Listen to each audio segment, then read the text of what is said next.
wal hidayah amin. Sateuacan nyumpuanan pangulem kana acara Rajaban di Kang Haji Amud urang sakedap ngadares hanca pangawasan ayeuna. Bismillahirrahmanirrahim. Prayogi kauninga bahwa kawajiban maca Fatihah atanapi ngaoskeun Fatihah dina salat eta teh aya 10 perkara. Wihan deui kawajiban ngaoskeun surat Al-Fatihah dina nuju salat eta teh aya 10 perkara. Salat nama salat wajib, salat sunnah. Mana nu kahijina? Nu kahiji qiraatu jami'i ayatiha. Kedah ngaoskeun sadaya ayat Al-Fatihah. Anu mana surat Al-Fatihah teh ayat 7 ayat termasuk bismillahna. Ta anu 7 ayat termasuk bismillah dugi ka waladhdallin kedah diaoskeun dina salat mah benten sareng teu salat di luar salat. Ari di luar salat mah masih ngaoskeun surat Al-Fatihah ayat hiji hungkul atawa ayat hiji dugi ka ayat 2 oge teu nanaon. Hiji tah kedah 7 ayat sapertos anu tos kauninga ku sadayana ti kawit bismillah dugi ka tamat waladhdallin kedah diaoskeun. Anu kadua kawajiban ngaoskeun surat Al-Fatihah teh nyaeta sadaya surat Al-Fatihah kedah diaoskeun dina nuju nangtung atawa dina gagentos nangtung. Janten posisina wajib ngaoskeun surat Al-Fatihah dina salat teh dina mana? Dina nuju nangtung, sanes dina nuju ruku sujud atanapi dina calik tahiyat sanes. Makana teu kenging wakadongko upami teu acan tamat waladhdallin. Tah neme tos tamat waladhdallin tiasa dongko menuju naon? Ruku. Bisi rusuh can tamat oge waladhdallin tos ruku. Tah eta teh berarti aya ayat Al-Fatihah anu diaoskeunana henteu nuju nangtung. Kartos kusadayana tah 2 tah. Nu katilu kawajiban ngaoskeun surat Al-Fatihah dina nuju salat nyaeta adamus shorib, ulah aya anu mengkolkeun tina ngaoskeun Fatihah untuk salat. Seperti kieu ibu teh nuju salat pas bade ngaoskeun surat Al-Fatihah nguping danhil komandan tahlil. Cek komandan tahlil teh kanuju tahlil ilah hadrati Nabil Mustafa Rasulullah sallallahu Al-Fatihah. Cek saha teh? Cek anu mimpin tahlil teh kakuping ku ibu nu nuju salat. Alah ajengan anu ngucapkeun eta tahlil sina maca Fatihah Al-Fatihah urang teh ngaoskeun Al-Fatihah bari niat bar nuju salat teh bari urang teh maca Fatihah teh niat teh ngonaon nuturkeun eta pimpinan tahlil. Ta eta teh maca Fatihah nu eta teh teu direken eta teh. Naon margina? Margi eta maca Fatihahna ibu teh sanes ngalaksanakeun rukun salat eta mah, tapi tahlil itu nuturkeun komando anu mimpin tahlil. naon jadi nuturkeun tahlil ongko urang teh keur salat tak uihan deui Fatihahna teh upami kitu teh cenah. Bilih eta mah bilih kajantenan sok sanaos asa acan nguping gitu abi mah min ieu dina kitab aya kieu. Nu kaopat kawajiban ngaoskeun surat Al-Fatihah dina nuju salat teh nyaeta antakuna qiraatuha bihaisu yasma'u jami'a huruf biha. Sadaya huruf surat Al-Fatihah kedah dipasihkeun nguping ka diri sorangan. Janten ngaoskeun surat Al-Fatihah nuju salat teu kenging untap hungkul dugi ka teu masihkeun nguping ka diri nyalira macam kieu. Ta eta untap hungkul kedah nama sing ka kuping ku nyalira ku cepil nyalira. Bismillahirrahmanirrahim. Alhamdulillahirabbil alamin. Tah kitu. Ta kanggo ieu na malah meuning keneh sadaya bacaan salat sina ka kuping ku nyalira. Eta manon teh sadayana ti kawit takbiratul ihram. Allahu akbar. Allahu akbar kabira. Doa iftitah sing ka pokona mah sadaya aosan bacaan salat sing ka kuping ku diri nyalira. Teu kenging untap hungkul. Utami nama rukun salatna. Rukun salat anu bangsa ucapan termasuk Fatihah. Kade kedah kenaon cenah aosanana teh kedah kaku ping ku diri nyalira kitu ogen pikeun jalmi anu pendengaranana normal. Upami aya pendengaranana anu teu normal mah gaduh kinten-kinten we cike ku ngaoskeun volume sakieu teh lamun ceuli kuring normal ka kuping henteu. Lamun ngaoskeun volume sakieu teh bakal ka kuping ku cepil nyalira maka sok sanaos teu ka kuping da gangguan pendengaran teh eta teu sawios-wios. Ulah kieu da kuring mah torek euy. Jadi we tarik maca Fatihah teh. Bismillah. Tah kedah kitu. Kedah gaduh kinten-kinten we nya. Eta nomor ka opat. Nomor kalima kaunuha bil arabiyah palaya dilu anha ngaoskeun surat Al-Fatihah dina nuju salat teh kedah ku surat Al-Fatihah bahasa Arab teu kenging tarjamahna teu kenging kieu dengan menyebut nama Allah yang Maha Pengasih lagi Maha Penyayang. Segala puji bagi Allah Tuhan semesta alam. Tah tetiasa eta sok sanaos katalar sok sanaos khusyuk salatna da kahartos misalna tetiasa kedah ku bahasa Arab dina salat mah.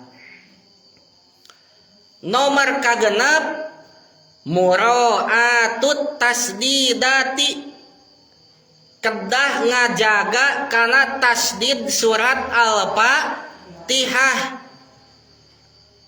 anu kedah ditasdidkeun wayahna kedah ditasdidkeun ke insyaallah dina pangawasan anu enjing deui urang sebatan tasdid surat Al-Fatihah. Bismillah di ayat tasdid dina bismillah teu kenging bismillah eta teu ditasdidan.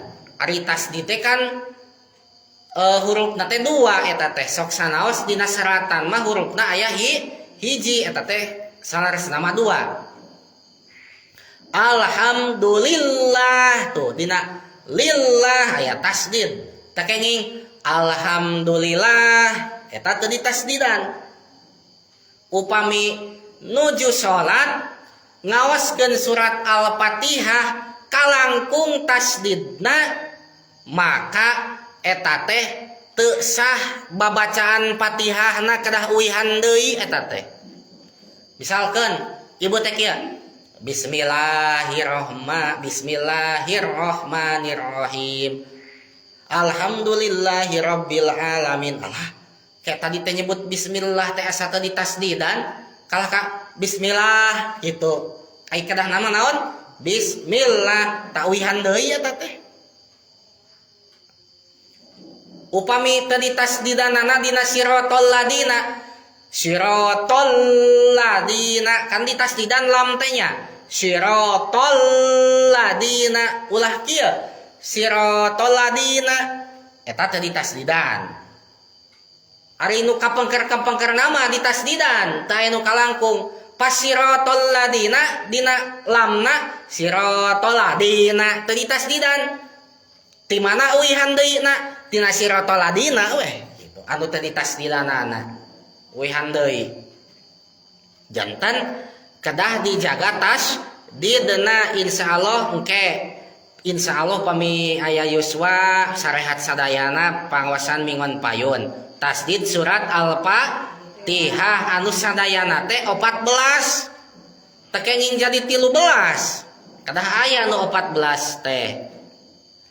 Katujuh sakawajiban ngaoskeun surat al-fatihah teh kedah ngajaga sadaya huruf surat al-fatihah tekenging aya anu dikirangan. Ari tadi mah ngirangan tasdid padahal mah sami ngirangan tasdid ogen sama dengan ngirangan huruf. Ngan peda ari ngirangan tasdid mah lebih khusus, ari ngirangan huruf mah tidak setiap ngirangan huruf ngirangan tasdidnya. Nah, itu mata cenah di dia nomor katujuh tekenging ngurangan huruf surat al-fatihah. Misalna nya dikurangan we jadi teu aya eta teh upami Allah tadi aya nu kalangkung sahuruf teu kaaoskeun wihan deui tinu anu kalangkung. Sami seperti kalangkung tasdid. Katujuh eta teh kadalapan tekenging cacadelan anu matak ngarobah kana makna. Maksud cacadelan di dieu teh nyaeta ngarobah-robah baris. Kumaha ngarobah baris teh? Ngarobah baris teh sapertos an'amta alaihim jadi an'amtu. Eta teh ari an'amta tekan an'amta anu geus masihan nikmat Gusti ka teh Gusti Allah tadinya teh digentos baris teh jadi tu jadi an'amtu ari tu malogatna teh kuring siratal ladina an'amtu jadi abdi nya kuring anu masihan nikmat lain Allah tah eta teh upami ngahaja cenah kikituanana teh ngahaja heg apal kana makna eta mah cenah sanes Fatihahna nu batal teh tapi rejeung naonana sareng salatna benten jeung nu tadi Bu nu tadi mah kan kalangkung sahurufnya atanapi tadi aya nu kalangkung penjelasan nukeurkeun huruf alhamdulillah jadi ditukeurkeun kana ha ageung alham. Nah, jadi ha ageung itu sami. Alah tadi teh kalah kanukeurkeun huruf kana ha gede poho maca teh wihan deui gitu. Tah upami ngarobah kana makna mah heg apal pukul ku dirobah baris mata robah makna kalah ka ngahaja batal salat da cenah eta teh. Upami dihaja upami teu dihaja mah wihan deui we. Siratal ladina an'amtu naon an'amtu cek ibu teh da teu dihaja eta mah wihan deui aya teu dihaja mah. Bilih kaca letot da sok aya kitu nya. Eta teh nomor kasabaraha? Kadalapan. Nomor kasalapan al muwalatu fil Fatihah. Kudu tuluy-tuluy ngaoskeun surat al-Fatihah teh. Upami dina sarah sapinah mahnya tuluy-tuluy teh upami waqaf eureun berhenti waqaf teh maka anu misahkeun wakaf teh satu napas ulah dua napas kieu Bismillahirrahmanirrahim berhenti wakaf pisah ku sanaon sanapas Alhamdulillah tah eta namina tuluy upami kapisahna ku lebih ti satu napas eta teh henteu tuluy kudu balikan deui cenah kieu Bismillahirrahmanirrahim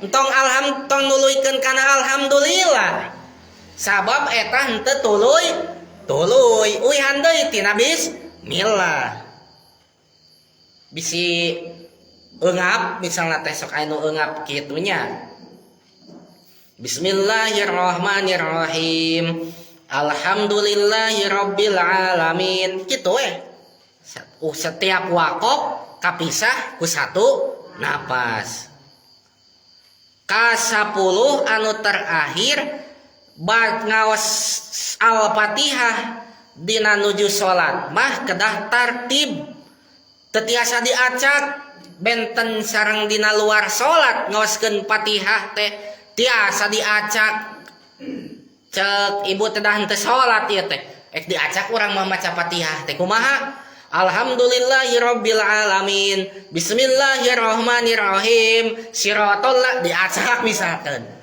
teu sawios kitu asal ulah niat ngaguguyonkeun we ari di luar salat mata upami nuju salat mah wayahna kedah tartib ayat 1 2 3 dugi ka 7 sapertos eta we nu kauning ada insyaallah di dieu mah masing di luar salat ogen taranya aya anu naon ngacak-ngacak surat Al-Fatihah anger we di luar salat ogen osok tartib tah rupina mah sakitu pamugi urang sadayana netepan urang salat urang sing sesuai sinareng ilmuna amin ya Allah ya rabbal alamin malah mandar ibadah salat urang ditampi ku Allah subhanahu wa ta'ala tah sakitu panginten hapunten tina kakirangan sinareng kalangkunganana